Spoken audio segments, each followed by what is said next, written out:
नमो अनन्तानं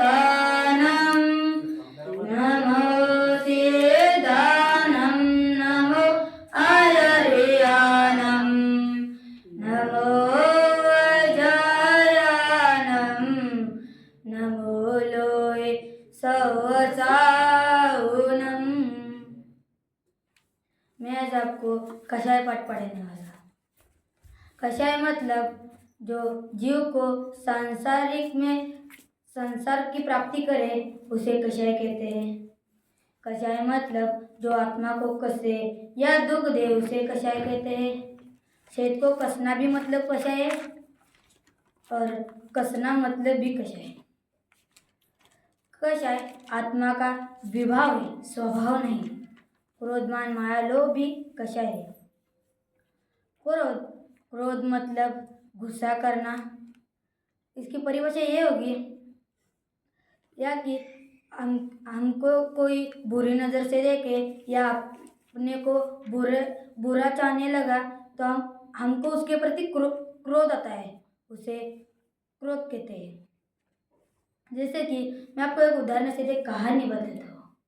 नेमिनाथ की दिव्यवाणी में बताया था कि शराब के कारण द्विपायन मुनि के निमित्त से द्वारिका नगरी जलने वाली है।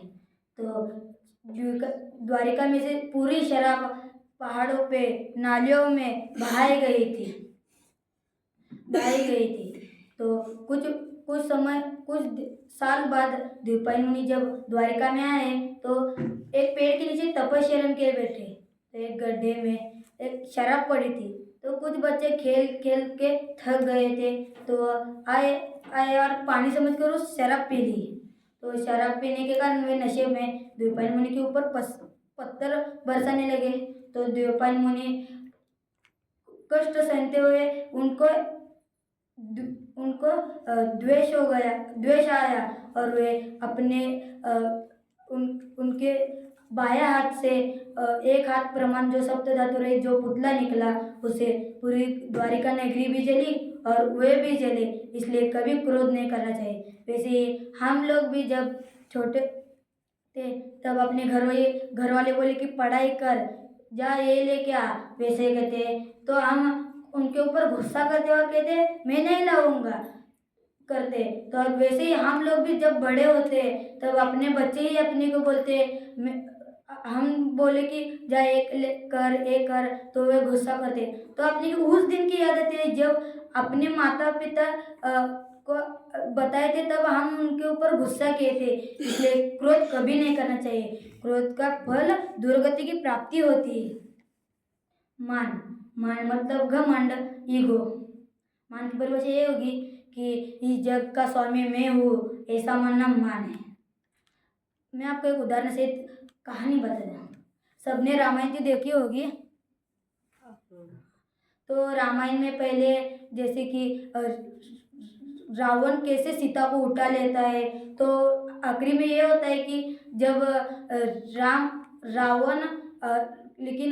रावण और लक्ष्मण, हिंदू मत से कहते हैं राम ने रावण को मारा। जैन मत से कहते हैं लक्ष्मण ने रावण को मारा। लेकिन मैं अभी उस झमेले में नहीं अड़कना चाहता। तो वैसे ही हम लोग ने अड़कना चाहता। तो उससे पूछा जाता है कि हमारी सीता को लौटा दो, हम आपकी जान बख्श देंगे। तो अपने घमंड में वो मैं 3 पति का अधिपति हूँ ऐसा कि वो घमंड में वो सीता को नहीं लौटाता। ऐसे घमंड में वो युद्ध करने के लिए तैयार हो जाता और उसका मृत्यु हो जाती है। वैसे ही हम लोग भी जब अपने बैग नहीं लाई तो हम अपने मित्र को बोलते हैं ये देख मेरी बैग कैसी नहीं है, तेरी देख कितनी गंदी है। तो वही एक दिन वह भी नई बैग लेते उससे भी महंगी, तो वो कुछ भी नहीं करता उससे को। तो उसको पश्चाताप होता है जब मैंने नई बैग ली थी तब मैंने उसको बोला था कि मेरा देख कितनी अच्छी बैग है, तेरी गंदी है। तो उसकी उससे भी ज़्यादा महंगी थी लेकिन उसने कुछ भी नहीं कहा। तो उसको पश्चाताप हुआ। वैसे ही कभी मान नहीं करना चाहिए। मान का फल नरक ही होता है। माया मतलब छल कपट करना। इसका परिभाषा ये होगी मन में कुछ, वचन में कुछ और काय में कुछ। मैं आपको उदाहरण से एक कहानी बताती हूँ। एक ईमानदार ईमानदार दुकानदार था। वह बहुत ईमानदारी से सबको मतलब किराना माल का उसका दुकान था। मतलब वो देता था। तो वह एक दिन उसके मतलब सामान में एक दिन उसके तेल में थोड़ी से नीचे होती ना रेत, वो आई थी। तो उसको वो देखने और उसने दिया तो उसको कम मतलब कम तेल गया और उसको पैसा ज़्यादा मतलब पैसे ज़्यादा मिले और तेल भी थोड़ा कम गया तो उसको फायदा हुआ। तो वैसे लालच में आकर वो हर दिन करने लगा और उसका लालच बढ़ता गया। तो वह मायाचारी करने लगा। वैसे ही हम लोग भी अपने जीवन में मन में कुछ करते हैं, वचन में कुछ और कायम में कुछ। ये मेरे मतलब मैं उसके बारे में बुरा सोचता हूँ तो लेकिन कहता कुछ ये कितना अच्छा है ऐसे।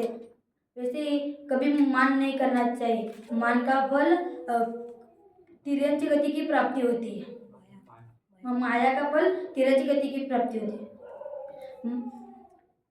लोभ लोभ मतलब लालच मतलब अभी ये वस्तु मेरी है तो मैं और वस्तु चाहिए, मेरे को और चाहिए, ऐसा भाव ऐसा करना मतलब लालच है।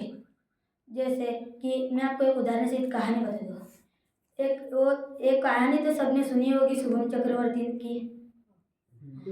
कैसे शुभम चक्रवर्ती एक दिन खाना खाने के लिए बैठे तो रसोईदार ने उसे खीर परोस दी। तो वह खीर खाते ही उसकी जीभ जली। तो वह क्रोधित होके वो खीर रसोईदार के मुंह पे फेंकी। तो रसोईदार तड़क तड़क कर बेचारा मर गया और उसका जीव वेंतर देव बन के समुद्र में जन्म लिया, समुद्र में गया और वेंतर देव बना। तो वह बदले की आग में वह फल वाला बन के शुभम चक्रवर्ती के दरबार में आया।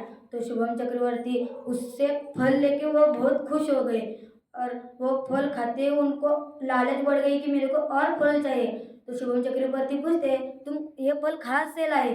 तो वह बताता है मेरे समुद्र में आइलैंड है, वहाँ पर मेरा घर है, उसके बाजू में मेरा खेत है, उसमें फल है। तो आप आएंगे तो मैं आपको फल दे सकता हूँ। तो वह लालच में आकर वो जाता है और उसको बीच समुद्र में ले जाता है और वो फल वाला अपना रूप धारण करता है वेंतर का। और वह जब वेंतर का रूप धारण करता है तो शुभम चक्रवर्ती डर के नमोकार मंत्र पढ़ने लगते हैं। तो वेंतर का कुछ मतलब वेंतर की कुछ शक्ति नहीं चल पाई नमोकार मंत्र के आगे। तो वेंतर युक्ति लगा के कहता है कि तेरे को बचना है तो तू नमोकार मंत्र पानी के ऊपर लिख और पैर से पोंछड़ दे। तो वह लिखता है और पैर से पोंछड़ भी देता है। तो नमोकार मंत्र के अपमानित होने से तब तक वेंतर उसे मार देता है। इसलिए लोभ कभी नहीं करना चाहिए। वैसे ही हम लोग भी जैसे कि अपनी माँ अपने को लड्डू कुछ भी खाना दिया है लड्डू समझ लो दी तो हम उसे और चाहिए कहते और वो भी नहीं खाते और फेंक देते। तो जब हम कहाँ बाहर गए और अपने को भूख लगी तो उस दिन की याद आती है कि हमको भूख नहीं थी इसलिए हमने फेंका था। ये नहीं था कि मेरे को और चाहिए, भूख नहीं थी इसलिए फेंका था। अभी लेकिन और अभी भूख लगी लेकिन अभी नहीं है, इसलिए उसे पश्चाताप हुआ और इसका पश्चाताप हुआ और इसका कभी भी लोभ करना नहीं चाहिए और इसका फल नरक की प्राप्ति होती है। मैं अभी आपको 4 कषाय राग द्वेष में घटित करके बताता हूँ। क्रोधमान मतलब द्वेष में आया और माया लोभ मतलब राग में। अभी 9 कषाय भी कहता हूँ और उसको राग द्वेष में भी घटित करता हूँ। हस्य रति अरति, एक साथ बोलेंगे सब। हस्य रति अरति शोक भय जुगुप्सा स्त्रीवेद पुरुषवेद नपुंसकवेद, ये 9 कषाय उसको अभी राग द्वेष में घटित करेंगे। हास्य रति स्त्रीवेद पुरुषवेद नपुंसकवेद ये राग में आएंगे और रति शोक भय जुगुप्सा ये द्वेष में आएंगे। अभी कषाय की 4 भेद देखते हैं जैसे कि अनंतानुबंधी, अप्रत्याख्यानावरण, प्रत्याख्यानावरण और स्वंजलन। प्रत्याख्यान और अनंत अनुबंधी मतलब जो जैसे कि पत्थर पर खींची गई रेख होती है वह कुछ समय के लिए नहीं रहती, वो मतलब ज़्यादा टाइम के लिए रहती है। उसे अनंत अनुबंधी मतलब मतलब अनादि से मतलब है, उसे अनंत अनुबंधी कहते हैं।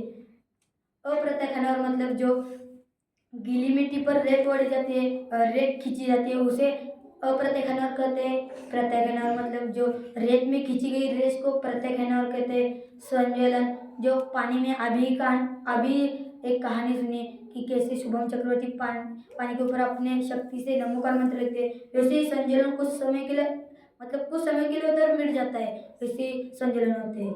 ऐसे ही कषाय के 16 भेद होते हैं कि अनंत अनुबंधी क्रोधमान मायालोक, अप्रत्याख्यानावर क्रोधमान मायालोक, प्रत्याख्यानावर क्रोधमान मायालोक, संज्वलन क्रोधमान मायालोक, ऐसे 16 भेद होते हैं। 16 भेद होते हैं। तो कि किसी को कोई भी जीव को मतलब कैसे कषाय उत्पन्न होती है और कैसे कषाय मिटती है, ये देखिए।